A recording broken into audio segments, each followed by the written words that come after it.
Hi friends, welcome to our channel Reshma's world.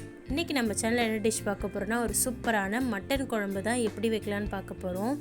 செய்கிறது ரொம்ப simple தான், டேஸ்ட் அல்டிமேட்டாக இருக்கும். இது டிஃபனுக்கும் நம்ம யூஸ் பண்ணிக்கலாம், சாப்பாட்டுக்கும் யூஸ் பண்ணிக்கலாம். நல்லா சுட சாப்பாடில் பிசைந்து சாப்பிட்டா டேஸ்ட்டு வேறு லெவலில் இருக்கும். வாங்க வீடியோக்குள்ளே போய் இந்த சிம்பிளான டேஸ்டியான மட்டன் குழம்பு எப்படி செய்யலான்றதை பார்க்கலாம்.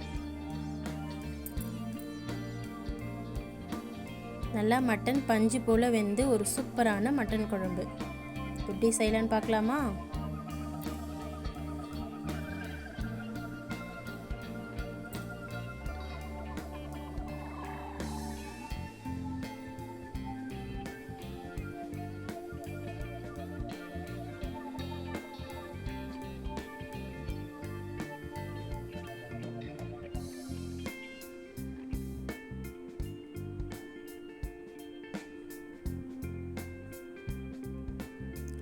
ஒரு கடாய் வச்சுக்கோங்க.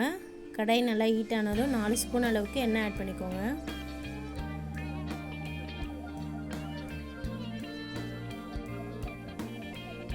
எண்ணெய் நல்லா காஞ்சதும் 1/4 ஸ்பூன் அளவுக்கு சோம்பு ஆட் பண்ணிக்கோங்க.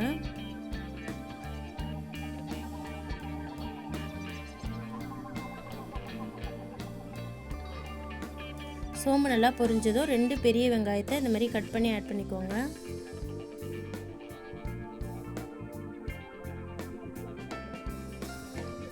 இப்போ வெங்காயம் நல்லா பொன்னிறம் வர வரையும் நல்லா வதக்கிக்கலாம்.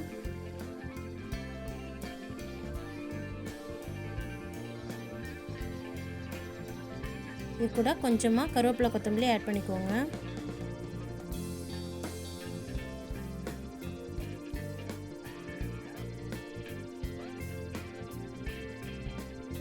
இப்போ வெங்காயம் நல்லா வதங்கிடுச்சு.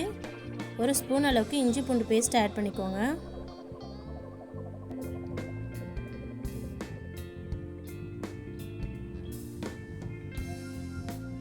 இஞ்சி பூண்டோட ராஸ்மெல் பொருளை நல்லா வதக்கிக்கலாம். கூடவே 1/4 ஸ்பூன் அளவுக்கு மஞ்சள்தூள் ஆட் பண்ணிக்கோங்க.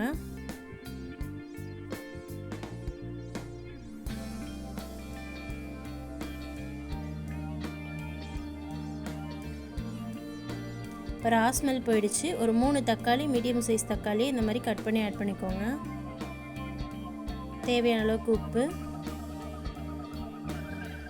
தக்காளி நல்லா குழைவாக வதங்கி வர வரையும் நல்லா வதக்கிக்கலாம்.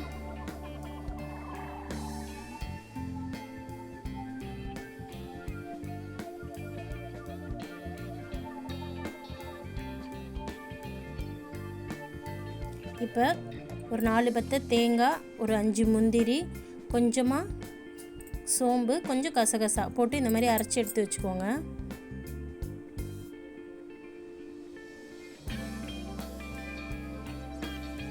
இப்போ தக்காளி நல்லா குழைவாக வதங்கிடுச்சு. 1 ஸ்பூன் வீட்டு மிளகாய்த்தூள், 1/4 ஸ்பூன் தனி மிளகாய்த்தூள், 1 ஸ்பூன் தனியாத்தூள், 1 ஸ்பூன் கரம் மசாலா தூள் இது எல்லாத்தையும் ஆட் பண்ணி மசாலா பச்சை வாசனை போகிற வரையும் நல்லா வதக்கிக்கலாம்.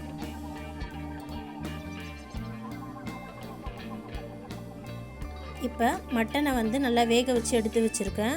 மட்டனில் 1 ஸ்பூன் இஞ்சி பூண்டு பேஸ்ட்டும் கொஞ்சமாக தனியாத்தூள், உப்பு போட்டு இந்த மாதிரி வேக வச்சு எடுத்து வச்சுக்கோங்க. 5 விசில் விட்டுருக்கேன். இது இலக்காட்டு ஆட்டுக்கறின்றதுனால 5 விசில், நீங்கள் நார்மலாக 8 விசில் வச்சு எடுத்துக்கோங்க. இப்போ கொஞ்சமாக தண்ணி ஊற்றி ஒரு 5 நிமிஷம் கொதிக்க வச்சுக்கோங்க.